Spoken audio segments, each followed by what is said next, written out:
Bismillahirrahmanirrahim. Assalamualaikum warahmatullahi wabarakatuh. Kami daripada kumpulan 4, Seksyen 1 Pengajian Islam ingin membentangkan yang bertajuk Ketidakadilan dalam berpoligami.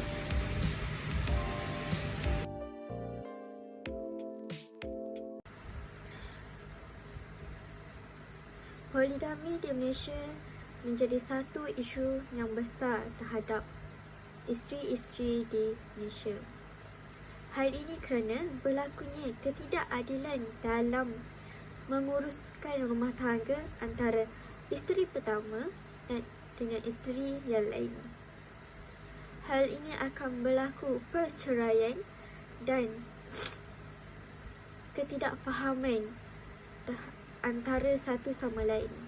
Hal ini juga akan melibatkan ketidakstabilan mental anak-anak kerana tiada perlindungan dan sering mendengar pergaduhan antara ibu dan ayahnya. Sepatutnya poligami ini boleh diterima dalam Islam, tetapi perlu mengetahui dan mempelajari tentang ilmu-ilmu berpoligami sebelum mengambil keputusan untuk berkahwin lain. Objektif kajian. Yang pertama, implikasi pengabaian dari segi tanggungjawab, nafkah dan keperluan. Iaitu seorang suami perlu bersifat adil dan saksama dalam sesuatu hubungan suami isteri. Seperti suami perlu menyediakan keperluan isteri. Sebagai contoh, makanan, minuman, pakaian dan tempat tinggal. Objektif yang kedua ialah langkah-langkah mengatasi masalah pengabaian suami terhadap isteri. Iaitu, pihak kerajaan perlu menguatkuasakan undang-undang terhadap suami yang mengabaikan isteri mengikut syariah dalam Islam. Dengan adanya penguatkuasaan ini, para suami lebih berhati-hati dalam menjalankan tanggungjawab. Objektif yang ketiga, syarat dan hukum poligami dalam Islam. Hukum asal adalah harus. Kemudian, hukum poligami berubah berdasarkan situasi atau keadaan individu, seperti sunat, haram dan makruh. Hukum menjadi sunat apabila seseorang suami memerlukan isteri yang lain. Contohnya, seseorang yang tidak memenai dengan seorang isteri. Ataupun apabila isteri pertama sakit ataupun mandul dan suami menginginkan anak. Suami juga merasakan dia mampu untuk berlaku adil terhadap kedua-duanya. Seterusnya, hukum menjadi makruh apabila sekiranya poligami itu dilakukan tanpa sebarang keperluan, semata-mata untuk menambah keseronokan dan hiburan, serta suami menduga kemungkinan untuk tidak dapat berlaku adil kepada isteri-isterinya. Seterusnya, hukum menjadi haram sekiranya suami tidak yakin boleh berlaku adil kerana kefakiran dan kelemahannya. Seterusnya, kepentingan kajian. Yang pertama, pemahaman isu poligami terhadap masyarakat. Poligami merupakan suatu perkara yang dituntut di dalam Islam.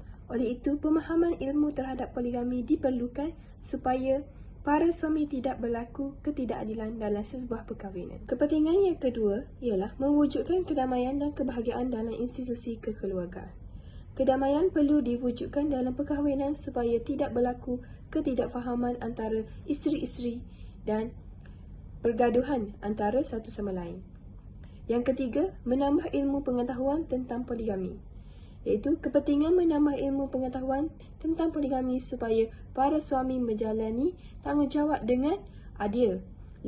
Kerana poligami yang dinyatakan dalam Islam tidak memberi kesan negatif kepada isteri-isteri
Sebagai kesimpulannya, ketidakadilan dalam perpoligami dapat berkaitan dengan ketidaksetaraan perlakuan terhadap isteri-isteri, perasaan tidak adil dalam bahagian perhatian, waktu dan sumber daya serta potensi konflik dan ketegangan dalam hubungan meskipun dalam beberapa masalah boleh diatur dengan adil. Ada kemungkinan besar bahawa keadilan ini tidak akan muncul dalam situasi poligami. Dalam dalil Al-Quran pun pernah menyatakan dan Allah pernah berfirman, dan jika kamu takut tidak akan dapat berlaku adil terhadap hak-hak perempuan yatim, bila mana kamu mengawininya, maka kawinlah wanita yang kamu senangi, 2, 3 atau 4. Kemudian jika kamu takut tidak akan dapat berlaku adil, maka kawinlah seorang saja atau budak-budak yang kamu miliki. Yang demikian itu adalah lebih dekat kepada tidak berbuat aniaya. Terima kasih. Assalamualaikum, nama saya Erdina Adriana binti Ibrahim, nombor matrik TE 220043. Dan ini adalah rujukan yang kami dapat untuk menyelesaikan report ini. Terima kasih.